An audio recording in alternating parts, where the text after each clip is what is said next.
Hello, Zeteskians. I have some more short stories to tell you, or story prompts if you prefer.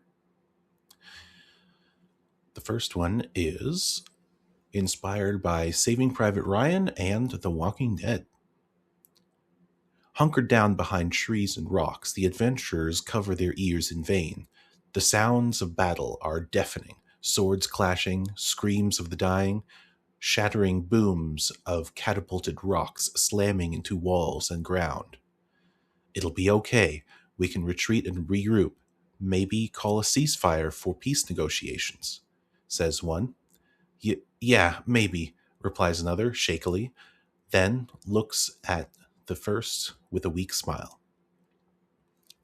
They take a few deep breaths and run away from their shelter in the battle. The shaky one closes their eyes and runs as fast as they can.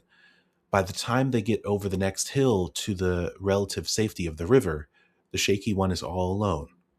They peek back over the hill to the battlefield and see their friends in pieces scattered over the grass and mud, barely recognizable except for some signature outfit pieces. This next one is inspired by the movie Free Guy. AI are commonplace, stored on satellite servers run by solar power. People are debating the ethicality of observing them in their private lives like a zoo, wondering if the AI should be treated like animals or be given human rights like privacy. Then, one old and or defective AI asks to be deleted. It becomes an international human rights court case, and the AI keeps trying to kill themselves digitally, but keeps respawning, and knows that their code has to be deleted from the server for them to truly die. It asks for the freedom to self-determine, which includes the right to die.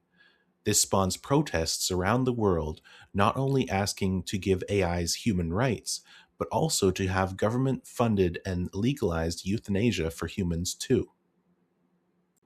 The next one is inspired by some ape documentaries that I've watched. Something is collapsing human society, probably disease or solar flare knocking out technology.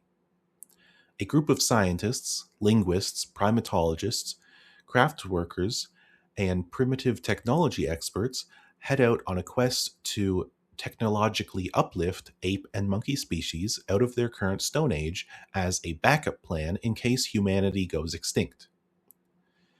The different sites working with different species try to establish radio contact while thinking of what tools and training they can give to the apes and monkeys that would benefit the current society. No sense teaching them how to build a solar panel if they have no electronics to run. Thinking about water wheel to crush grains and nuts, maybe building shelter, or how to filter water, how to cultivate crops or mushrooms. This one is inspired by the TV show Adventure Time. One sentient being alone, either the first at the start of a universe or a lone survivor after a catastrophe. They create life, first in simple forms, but as they practice and learn more, they can create semi-sentient life. The creatures can speak the creator's language, but only at a toddler level, and they don't have fully developed frontal lobes for things like problem solving and future planning. The creator rules over them as a form of permanent daycare, but doesn't want to. The creator wants to create life that helps the creator do things that it doesn't know how to do. The creator goes into autopilot for the daycare part of their life and focuses their attention on discovering how intelligence works, since they don't know how to create anything more intelligent than the last batch. The latest batch begins demanding equal rights and freedom. Inner conflict of wanting them to be free, but thinking they will not survive on their own, and struggle to see them as anything more than toddlers. This one is inspired by the trailer to the show The Boys. Not the actual show, just the trailer. A world where everyone has poorly optimized superpowers. One person learns they have super fast running speed but slow reaction time. They crash into a wall and die instantly. Another person realizes they can jump really high, but they break their legs on the landing and have to spend years recovering. One person can see in heat vision, but cannot see visible light. Someone has super hearing, which causes intense migraines, so they have to lock themselves away in a bunker. What if timeshares weren't a scam? Is it worth $2,000 down payment plus $50 per year to be able to spend 1 day per year in a vacation house? You own 1/365th of the house. Every February 29th, the place is rented out and the income split 365 ways, so everyone gets $1 or $2. The annual fees cover your usage for insurance, property tax, utilities, and maintenance. Would it be worth an additional $200 per year to have full-time cleaners taking care of the house? I'm imagining something like hotel checkout times. You can't get there before noon, you have to leave before noon. The cleaners, if they are hired, would be there between noon and 1 p.m. each day. Something like that.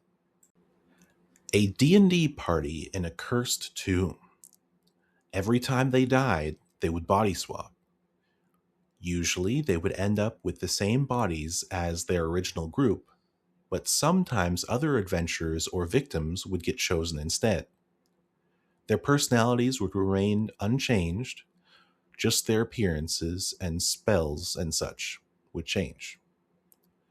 One of them reincarnated as a lich one time and spent the rest of the dungeon trying not to die, or convert whatever body he landed in into a lich.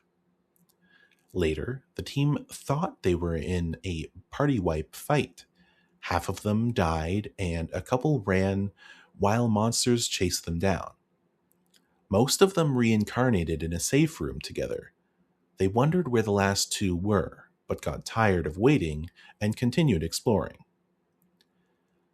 Later on, when they were preparing to ambush some enemies in a lab from a stairwell, they saw a familiar sword peeking out from behind a corner in the hallway. They paused, not wanting to alert the monsters they were about to ambush, but curious if this was their lost friends.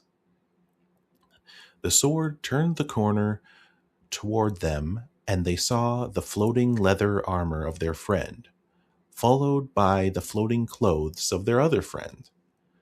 Why were they floating? Was this really them? Were they partially invisible? Or is it a part of the curse that you can only see people on the same reincarnation number as yourself?